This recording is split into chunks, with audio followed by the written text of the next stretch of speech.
Major directors ఆమెకి leading roles కాకుండా సిమిలర్గా స్పెషల్ అపీరియన్సెస్ ఎక్కువ ఆఫర్ చేశారంట. ఆమెకి ఎక్కువ గ్లామర్ బేస్డ్ రోల్స్లో క్యాస్ట్ చేయడం స్టార్ట్ చేశారు. ఎగ్జాంపుల్, కాంతస్వామిలో డెప్త్ తక్కువ ఉన్న క్యారెక్టర్లో తన్ని క్యాస్ట్ చేశారు. Sivaji dress code controversy and ఈ ఐటమ్ సాంగ్ కాంట్రవర్సీ రెండూ కలిసి తమిళ ఆడియన్స్ పర్సెప్షన్ చేంజ్ అయ్యేలా చేసింది. ఆమెని లాంగ్ టర్మ్ తమిళ్ హీరోయిన్ లా కాకుండా నార్త్ ఇండియన్ గ్లామర్ ఇంపోర్ట్ లా చూడడం స్టార్ట్ చేశారు. Controversy number 3, Telangana agitation incident 2011లో. శ్రేయ హైదరాబాద్లో ఒక ప్రాజెక్ట్ కోసం షూట్ చేస్తుంది. Mostly Jubilee hills and Banjara hills. ఈ ప్లేసెస్ అప్పట్లో ప్రో తెలంగాణ ప్రొటెస్ట్ కి హాట్ స్పాట్ లా మారాయి. కొంతమంది యాక్టివిస్టులు ఆమె కార్ ని స్టాప్ చేసి సరౌండ్ చేసి ఆమెని జై తెలంగాణ అనాలి అని ఫోర్స్ చేశారు అని, సపరేట్ స్టేట్ ఫార్మేషన్ కి సపోర్ట్ చూపించాలి అని ప్రెషర్ పెట్టారు అంట.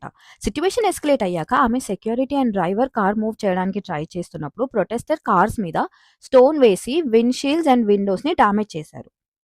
ఫిజికల్ గా ఇంజురీస్ ఏం లేవు, కానీ మెంటల్ గా చాలా ఇంపాక్ట్ అయ్యింది అని, సిచ్యువేషన్ చాలా అగ్రెసివ్ గా ఉండింది అని ఎక్స్ప్లెయిన్ చేసింది. తర్వాత తను, నేను నా లైఫ్ లో ఎప్పుడు ఇలా అన్సేఫ్ గా ఫీల్ అవ్వలేదు, ఇది నాకు తెలిసిన ఇండియా కాదు, ఫ్రీడమ్ ఆఫ్ ఎక్స్ప్రెషన్ ఫోర్స్ చేయకూడదు అని, ఆర్టిస్ట్ గా తన వర్క్ చేసుకోవడానికి ఫ్రీడమ్ ఉండాలి అని, పాలిటిక్స్ సైడ్ లో ఫోర్స్ చేయడం తప్పు అని, హైదరాబాద్ లో వర్క్ చేయడం అంటే తనకి ఇష్టం, కానీ ఈ ఇన్సిడెంట్ వల్ల బిట్రేడ్ గా ఫీల్ అయ్యాను అని చెప్పింది.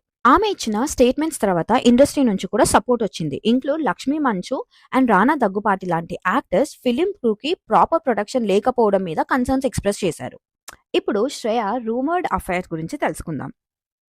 2007లో హాలీవుడ్ స్టార్ జెస్సీతో లింకప్ రూమర్స్ వచ్చాయి. అశోక్ అమిత్ రాజ్ ప్రొడ్యూస్ చేసిన ఒక ప్రాజెక్ట్ కోసం హాలీవుడ్ స్టార్ జెస్సీ మెట్కెల్ఫ్ కొన్ని రోజుల పాటు ముంబైలో స్టే చేశాడు. సెట్ లో ఉన్న సోర్స్ ప్రకారం ఇద్దరు extremely fond of each other అని, బ్రేక్ టైంలో కూడా ఇద్దరు చాలా సార్లు కలిసి కనిపించేవారంట. ఇది 2007 ఎండ్ టైంలో జరిగితే 2008లో ఫ్రాంక్ఫర్ట్ ఎయిర్పోర్ట్ లో ఫ్లైట్ క్యాన్సిల్ అయి శ్రేయా సారెన్ స్ట్రాండెడ్ అయినప్పుడు రూమర్స్ ఇంకా పెరిగాయి. జర్మనీలో ఉన్న Metcalfe, sorry again if I'm pronouncing it right, ఆమెతో కలిసి ఉండడానికి ఎయిర్పోర్ట్ కి వెళ్లాడని రిపోర్ట్స్ వచ్చాయి. తర్వాత న్యూ ఇయర్ ఈవినింగ్ కూడా వీళ్ళిద్దరు కలిసి గోవాలో స్పెండ్ చేశారు అని రిపోర్ట్స్ వచ్చాయి. కానీ ఏప్రిల్ 2008 టైంలో ద టైమ్స్ ఆఫ్ ఇండియాకి ఇంటర్వ్యూ ఇస్తూ శ్రేయ ఈ రూమర్స్ ని క్లియర్ గా డినై చేసింది.